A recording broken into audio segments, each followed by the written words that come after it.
Artinya ke depan dengan harapan kita nanti bisa sharing bersama dengan KPU terkait dengan pendidikan politik yang ada di teman-teman yang ada di mungkin di tingkat SMA ataupun yang ketika kita harus berbuat baik tapi di tempat yang agak kotor kira-kira seperti itu.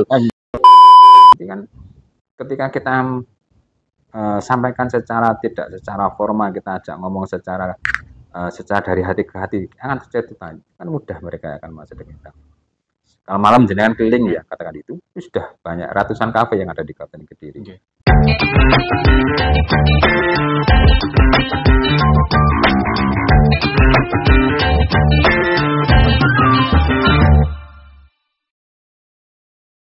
Assalamualaikum warahmatullahi wabarakatuh.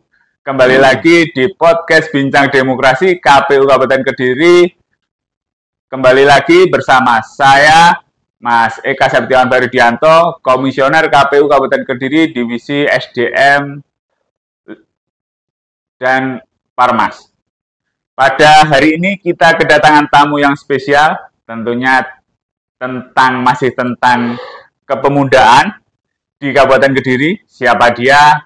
Mas Muhammad Hufron, Ketua KNPI Kabupaten Kediri, yang sudah hadir, matur suwun. Pada hari ini kita akan ngobrol santai terkait gimana sih peran pemuda di Kabupaten Kediri, di demokrasi lingkungan Kabupaten Kediri. Ini saya akan ngobrol santai terkait KNPI. KNPI itu apa sih? Yang pandang sih, monggo dijelaskan apa sih KNPI itu. Oke, terima kasih Mas Eka. Assalamualaikum warahmatullahi wabarakatuh. Assalamualaikum. Saya kan terima kasih pada Mas Eka, pada KPU Kediri, terutama pada Mas Eka yang telah memberikan waktu kepada kami. Ya mungkin mudah-mudahan nanti waktu yang telah kami bisa memberikan sebuah pencerahan dan terutama untuk masyarakat dan untuk pemuda yang ada di Kabupaten Kediri.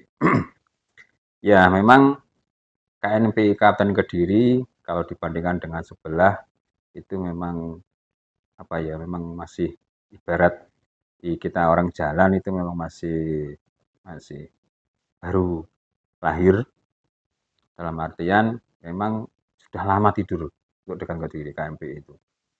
Berpuluh-puluh tahun hampir itu. Hampir sekitar 20 tahun kalau tidak salah itu. Itu memang di Kabupaten Kediri KNPI baru di periode Mas Bub hari ini, terutama di kepemudaan memang dihidupkan sebagai salah satu penggerak pemuda yang ada di Kabupaten Kediri. Pandang terhadap KNPI adalah sebagai induk organisasi kepemudaan yang ada di Kabupaten Kediri. Kebetulan yang bergabung dengan kita itu sekitar ada 25 kepemudaan kita, dari mulai beragama Islam, itu ada Ansor Fatayat, Ibnu dan lain sebagainya. Terus yang ada agama Kristen, Katolik, Hindu, dan juga teman-teman yang ada di pergerakan seperti PMI dan HMI. Alhamdulillah hari ini kepengurusan di tingkat DPD sudah, hari kemungkinan nanti kita sebentar lagi juga akan membentuk pelantikan kepengurusan yang ada di tingkat kecamatan. Ya memang tidak bisa dipungkiri bahwa di DPD PDKN Kabupaten Kediri ini masih ibarat bangunan ini masih membangun fondasi dulu Mas Eka. Jadi dengan harapan doa restu dari teman-teman nanti bagaimana KNPI di Kabupaten Kediri nanti bisa sesuai dengan harapan teman-teman semua. Ya. Cukup menarik. Jadi ada 25 organisasi kepemudaan itu dengan latar belakang yang berbeda. Ya, betul. Nah, itu mungkin apa sih keluh kesahnya? Maksudnya ketika jadi ketua di periode pertama yang sudah lama tidur, terus dengan banyaknya OKP itu bagaimana kira-kira? Ya. Terima kasih Maka. Ini sebuah istilahnya pemicu semangat bagi kita sendiri ya. Karena gini, ketika kita sudah sesama aktivis mulai di IPNU, terus di Ansor dengan wadah khidmat yang sama, ketika kita masuk, nah di KNPI ini memang sebuah tantangan bagi kita. Kita memang harus satu menyamakan frekuensi dulu dengan latar belakang bendera yang berbeda-beda. Kita samakan frekuensi bahwa tujuan kita ada di KNPI ini adalah untuk sebagai mitra strategis dari pemerintah Kabupaten Kediri. Nah, dengan adanya KNPI ini kita sering kita ngobrol bareng, sering kita teman-teman kita diskusi. Mari kita lepaskan ego masing-masing. Dengan latar belakang bendera kita sudah ada, wadah kita sebagai mitra strategis pemerintah, mari kita berkontribusi untuk pembangunan, kita mengawal untuk pembangunan yang ada di Kabupaten Kediri. Memang kuncinya kita sering diskusi, sering ngopi bareng. Nah, gitu ya? Sehingga kecenderungan dengan ego sektor masing-masing itu akan mundur ketika kita sering ketemu, sering ngobrol, sering diskusi seperti itu. Ya memang kalau kita tidak sering ketemu, akhirnya memang kita nggak bisa memberikan nggak chemistry gitu seperti itu. Kalau kita ada chemistry-nya, saya kira nanti masing-masing ego sektoral akan luntur. Memang kita akui dengan periode pertama dengan lama tidur itu proses kita untuk bangun, terus kita latihan berdiri, latihan duduk, latihan berdiri, sesuatu yang luar biasa. Karena perlu menyamakan dengan stakeholder terkait, dengan teman-teman, itu memang sebuah perjuangan yang luar biasa, Mas Ika. Mungkin di dalamnya kan ada banyak bidang-bidang ya. Kira-kira di bidang politik, nah ini kan kira-kira ada hubungannya dengan demokrasi di KPU Kabupaten Kediri. Kira-kira apa sih langkah dari KNPI untuk di bidang, terutama yang di bidang politik, yang kita bisa sharing nih, apa sih yang bisa kita kerjasamakan, kira-kira apa? Terima kasih Mas Eka. Jadi gini, kemarin ya untuk ke depan, karena di situ ada bidang politik. Sebenarnya di 2004 kemarin teman-teman banyak yang jadi penyelenggara, ada yang jadi juga pemilih, bahkan juga pemain politik. Nah, artinya ke depan dengan harapan kita nanti bisa sharing bersama dengan KPU terkait dengan pendidikan politik yang ada di teman-teman yang ada di mungkin di tingkat SMA ataupun yang di tingkat teman-teman, karena di tingkat di kita ada Ikatan Pelajar Nahdlatul Ulama, ada Ikatan Pelajar itu grassroots-nya basicnya mereka masih SMA, masih pemula. Nah, itu memang harapannya teman-teman itu nanti bisa tercerahkan dengan ada di KPU itu kita sharing adanya sebuah hal terkait masalah pendidikan politik. Karena pemuda itu tidak bisa lepas dari pendidikan politik hari ini. Kalau nanti ke depan kita berharap nanti KPU bersama kita nanti seringlah mensosialisasikan ataupun sana-sana terkait masalah pendidikan politik, terutama yang di pemula. Kalaupun yang sudah senior ini nggak usah dicerahkan. Mereka sudah jadi pemain politik kan. Tapi gini, fenomena yang ada ini khususnya di Kabupaten Kediri itu di Gen Z. Nah, itu ketika ngomong politik itu sudah mindsetnya sudah politik itu kotor, politik itu gelap, politik itu hitam. Itu mungkin yang agak, jadi ini bedanya ya. Kalau orang tua itu biasanya harus menyadarkan bahwa money politik itu sangat baik. Tapi kalau di pemilih pemuda atau pemilih pemula itu kira-kira malah lebih acuh lagi. Dia tidak butuh uang, dia tidak butuh untuk datang ke TPS untuk menyalurkan aspirasi itu gimana ya? Maksudnya cara membangunkan. Jadi teman-teman yang Gen Z lah, kira-kira. Jadi gini, mungkin kita pakai dasar di dalam agama Islam sendiri ya, ketika memang basic kita Islam, bahwa untuk terkait masalah politik itu di agama juga ada siasah kan gitu ya.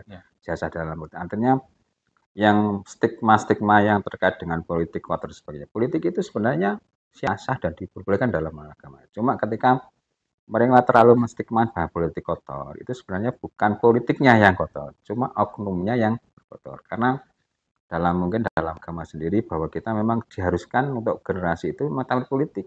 Karena apa? Jangan sampai itu nanti dalam ranah yang sebetulnya sebagai pemangku kepentingan dan yang mempunyai kepentingan dan pejabat-pejabat yang berkepentingan itu dikuasai oleh orang-orang yang tidak tidak baiklah seperti itu, sehingga nanti kebijakan-kebijakan itu ya sesuai dengan harapan masyarakat. Nah ini yang perlu dicerahkan, Mas. Artinya apa? Memang sebuah stigma itu dengan adanya pendidikan politik, saya kira teman-teman itu akan memberikan sebuah ruang baru, yang ruang baru dalam pemikiran mereka sendiri itu.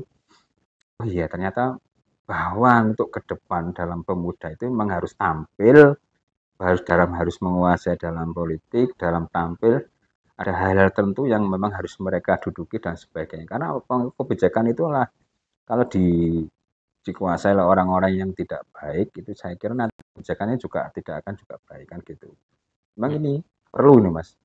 Saya harap nanti ke depan tunggulah kita sharing bareng supaya mereka Gen Z ini tidak hanya berpikir bahwa politik itu kotor, politik itu transaksional, politik itu pragmatis, enggak.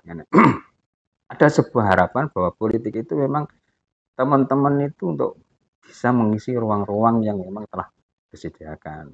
Misal anggota dan sebagainya. Karena apa?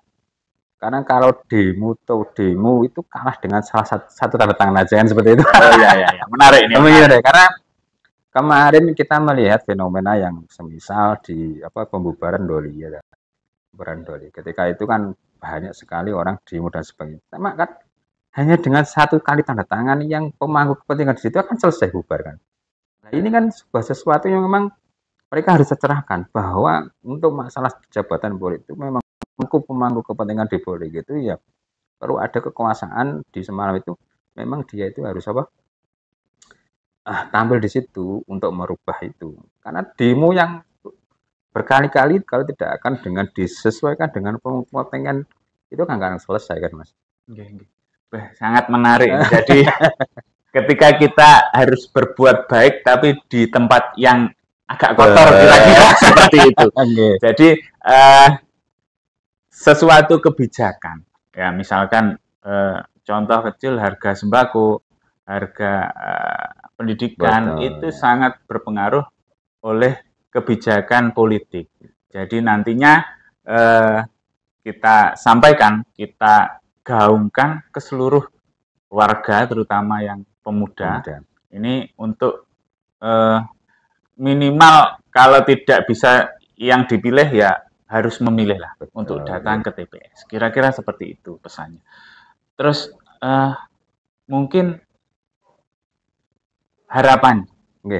Kira-kira harapan KNPI ke depan itu apa? Maksudnya untuk karena ini periode pertama nih. Iya. Jadi untuk periode selanjutnya kira-kira harapannya bagaimana? Terima kasih Mas Eka. Sesuai dengan misi kita ya, bahwa satu, KNPI adalah sebagai perekat kemajmukan. Terus yang kedua sebagai labnya kader bangsa. Terus yang ketiga sebagai meningkatkan kualitas sumber daya manusia. Terus yang terakhir sebagai membangun citra dan karakter daripada KNPI. Artinya apa? Memang kita berharap juga dari teman-teman yang dimana sebagai maksudnya dalam artian LEP sebagai wadah nih, wadah mempersatukan ke UKP yang ada, ataupun pemuda yang ada di Kabupaten Kediri untuk meningkatkan persatuan dan kesatuan nasionalismenya. Terus yang meningkatkan sebagai LEP ini adalah menjadi wadah bagi pemuda untuk mengembangkan diri dan menjadi pemimpin yang berintegritas dan berwawasan kebangsaan. Terus sebagai meningkatkan kualitas sumber daya manusia. Artinya ini berupaya meningkatkan kemampuan pemuda melalui berbagai program dan juga pelatihan dan kegiatan. Seperti itu. Ke depan memang kita berharap apa yang menjadi misi kita di KNPI, di KNPI ini benar-benar sesuai dengan misi yang ada, sehingga nanti ke depan KNPI sesuai dengan visi dan misinya. Tapi ini tidak mudah Mas Eka, karena ya itu tadi, memang kita masih ibarat orang berjalan, kita latihan untuk berdiri, sehingga nanti banyak sekali stakeholder yang terkait, ini memang harus kita samakan sehingga kita satu frekuensi. Teman-teman di OKP juga sefrekuensi dengan kita. Terus yang kedua, stakeholder terkait terutama dalam pemerintah Kabupaten Kediri juga mendukung dengan apa yang ada di Kabupaten Kediri, program daripada KNPI Kabupaten Kediri. Oke. Berarti cukup menarik ya. Jadi yang dikerjakan itu berhubungan secara stakeholder harus bekerja sama dengan KNPI, terus ke bawah harus merangkul semua Betul. kepemudaan. Kira-kira gimana sih cara membagi waktunya?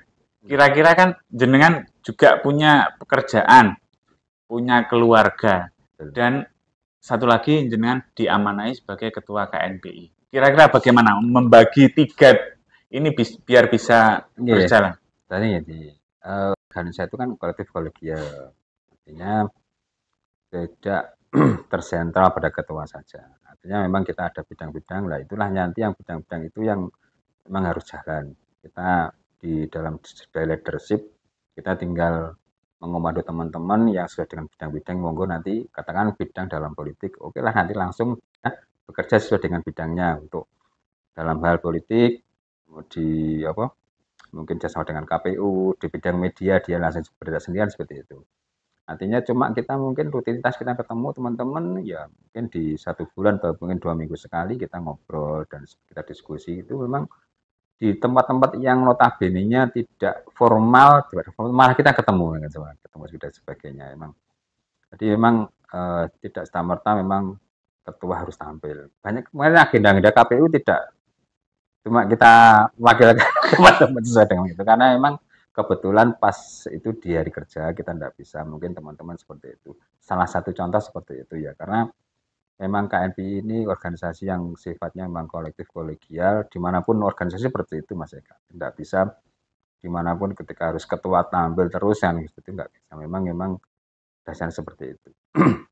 Dan yang perlu digarisbawahi mungkin ke depan bahwa ketika kita audiensi dengan Mas Bubung kemarin, beliau sangat visioner dalam hal untuk masalah kepemudaan, jadi terutama dan juga sesuai dengan amanah dari DPP dan DPW bahwa KNPI yang ada di daerah itu memang harus sinergi dan menjadi mitra strategis daripada pemerintah daerah. Nah, ketika kita kemarin audiensi dengan beliau, titik saran dari beliau yang titik beratkan itu bahwa KNPI ada itu harus bisa memberikan sebuah manfaat kepada masyarakat di ada Kediri. Artinya kita tidak usah ada banyak program mungkin, cuma saya bisa menafsirkan apa yang menjadi harapan beliaunya bahwa apa yang hari ini yang belum tersentuh oleh stakeholder kita bisa garap. Mungkin bisa kita sampaikan kepada masyarakat sehingga apa keberadaan KNPI ketika kita berkontribusi kepada pemerintah itu secara otomatis KNPI akan benderanya juga akan naik sendirian seperti itu. Sungguh luar biasa. Jadi leader yang jadi pendelegasian. Jadi tidak semua harus tampil ketua ya. Memang ketua ini senyap, tapi gaungnya harus terasa di seluruh lapisan masyarakat. Kira-kira seperti itu. Sangat luar biasa sekali. Boleh diminum kopinya. Siap, kamu diizinkan ya. Diizinkan minum. Kita ngopi dulu nanti sebelum kita. Saya sih tak boleh ngerokok kare. Ini ruangnya AC. Cukup menarik. Jadi saya itu pernah ingat dengan kata-katanya IR Soekarno. Beri kami 10 pemuda, maka akan kugoncangkan dunia. Itu sangat bermakna. Mungkin kata-katanya tipis, tapi sangat bermakna. Mungkin jenengan punya kata-kata tersendiri untuk membangkitkan. Jadi itu kamera. Nanti jenengan sampaikan kira-kira motivasi untuk para Gen Z untuk terus berjuang. Jadi ada 3, jadi bisa jadi pemilih, dipilih, atau yang penting sebagai masyarakat yang baik untuk menyalurkan hak pilihnya. Oh, gitu. Kira-kira seperti itu. Monggo. Untuk Gen Z yang ada di Kabupaten Kediri, bahwa satu, jangan alergi sama politik.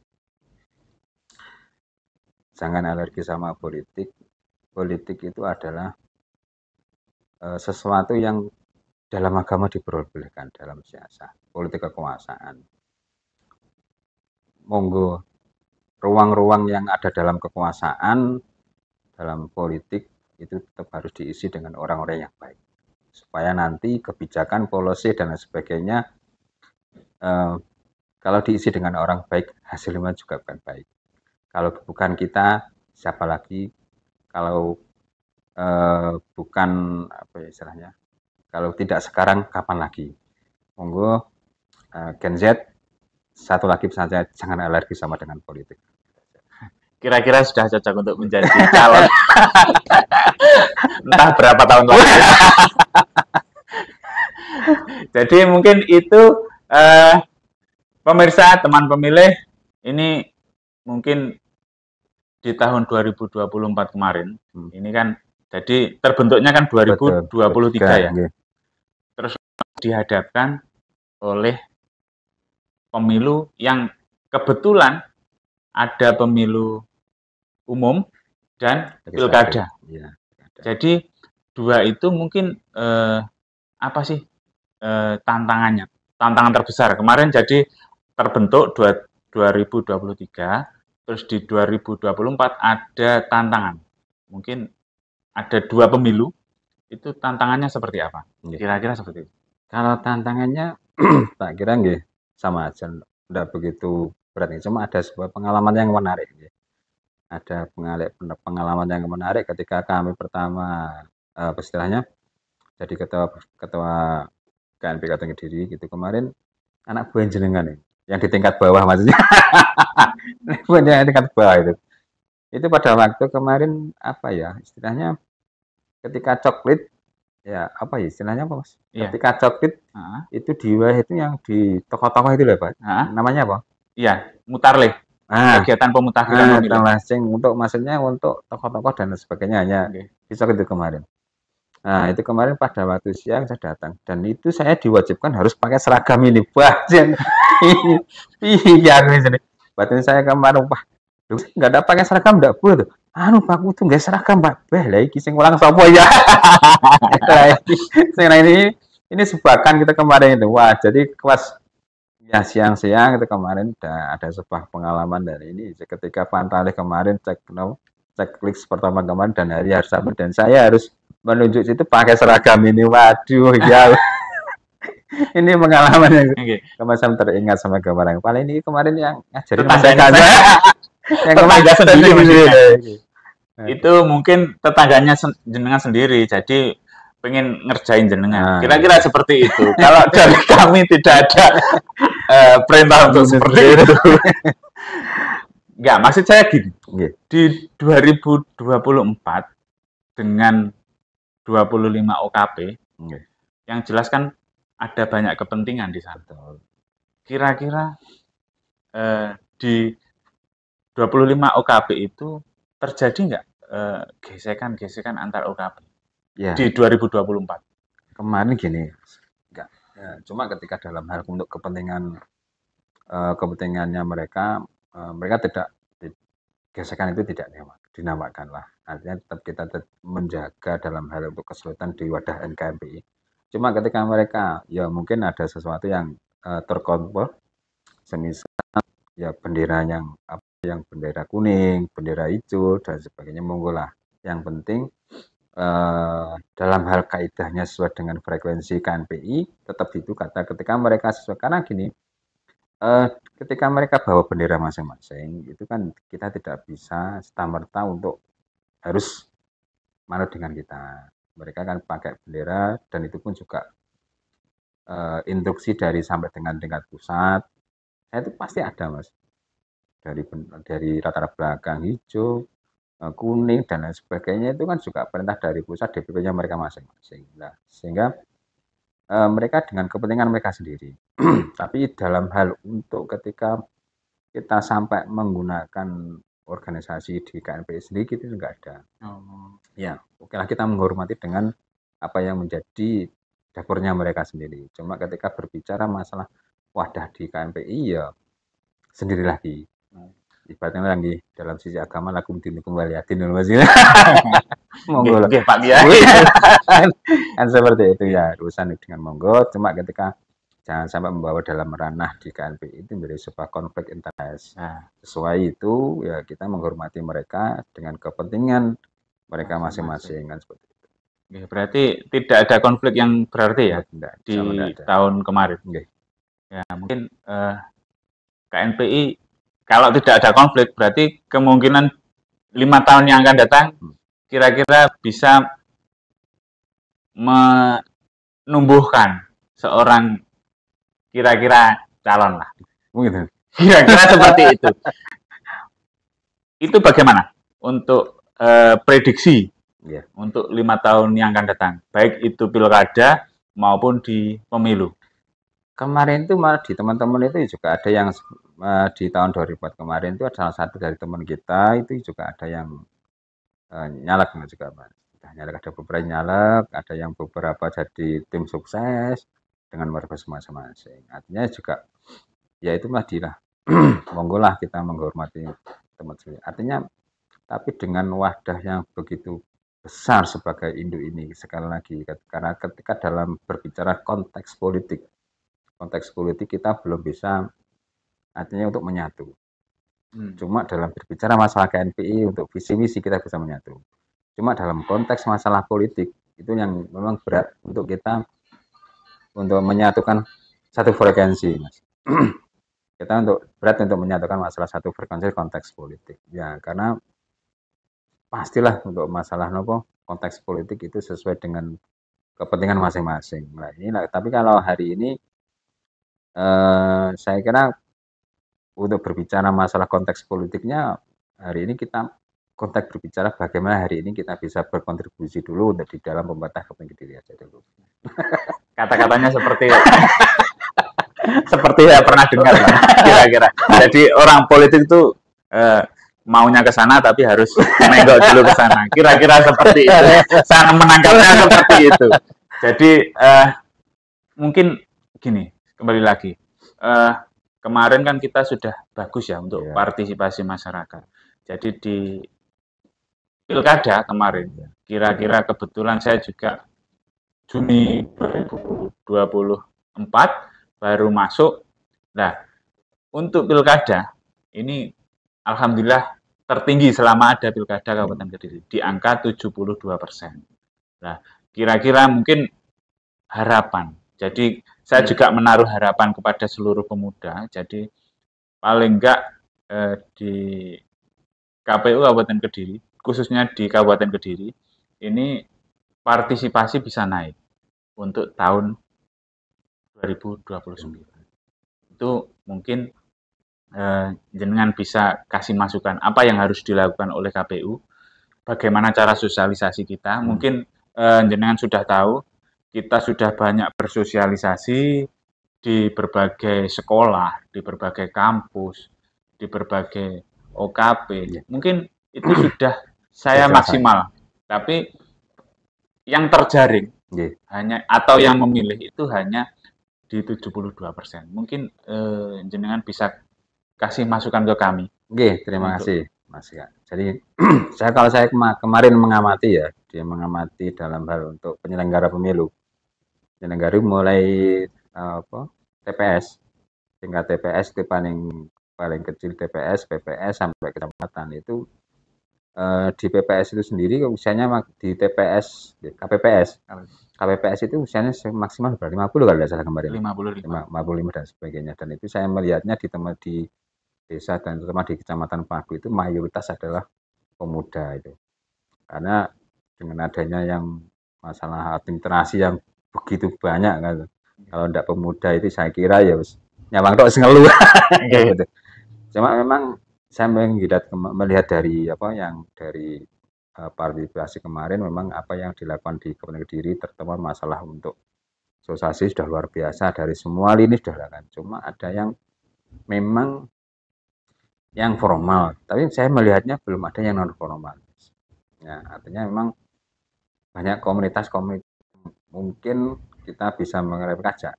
Sekarang hari ini kan banyak sekali teman-teman yang nongkrong di kafe-kafe dan lain sebagainya, itu mungkin itu bisa menjadi sebuah ruang tersendiri bagi KPU untuk masuk ke situ. Kita melihat saat ini kafe-kafe itu menjamur bahkan sampai tingkat dusun ya. Nah, itu kan ketika kita yang sifatnya formal, oke, kita masuk, non formal kita bisa masuk di situ. Itu banyak sekali komunitas di situ, Mas. Saya melihatnya seperti itu. Karena melihat di komunitas non formal di tempat kafe itu kan ketika kita sampaikan tidak secara formal, kita ajak ngomong secara dari hati ke hati, akan terjadi banyak, kan mudah mereka akan masuk ke kita. Kalau malam jenengan keliling ya, katakan itu sudah banyak ratusan kafe yang ada di Kabupaten Kediri. Kita bisa masuk ke situ ya, mereka luar biasa karena yang ketika KPU kemarin kan banyak masuk di tempat-tempat yang sifatnya formal. Nah, monggo nanti ditingkatkan lagi di nomor formal, kita masuk sehingga nanti untuk pemilih nanti bisa bertambah lagi kan, seperti itu. Oke, terima kasih masukannya. Jadi sangat berarti bagi kami. Mungkin akan kita pikirkan lagi pola komunikasi atau pola sosialisasi untuk menyentuh orang-orang yang non formal. Kira-kira kegiatan-kegiatan yang non formal, kira-kira yang bisa dilegalkan sama sekretariat. Kira-kira yang mempunyai untuk membuat SPJ. Nanti mungkin terima kasih masukannya. Terus yang terakhir, Mas Gufron, untuk kata-kata penutup, itu ada kamera.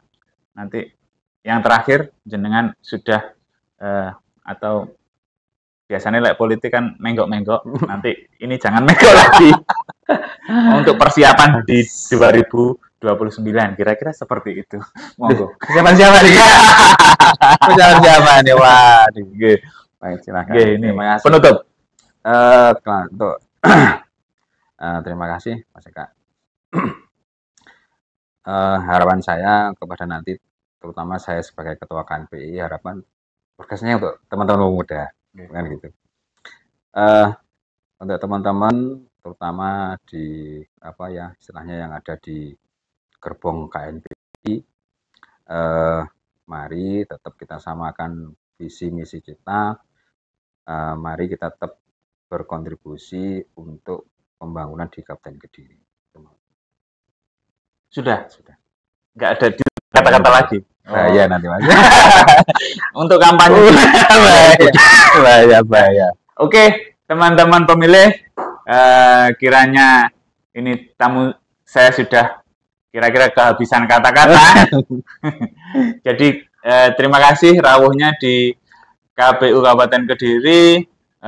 Semoga silaturahmi kita tetap terjaga sampai di 2029 tetap kita gaungkan untuk pemuda di Kabupaten Kediri untuk tetap berpartisipasi aktif dalam membangun Kabupaten Kediri ke depan.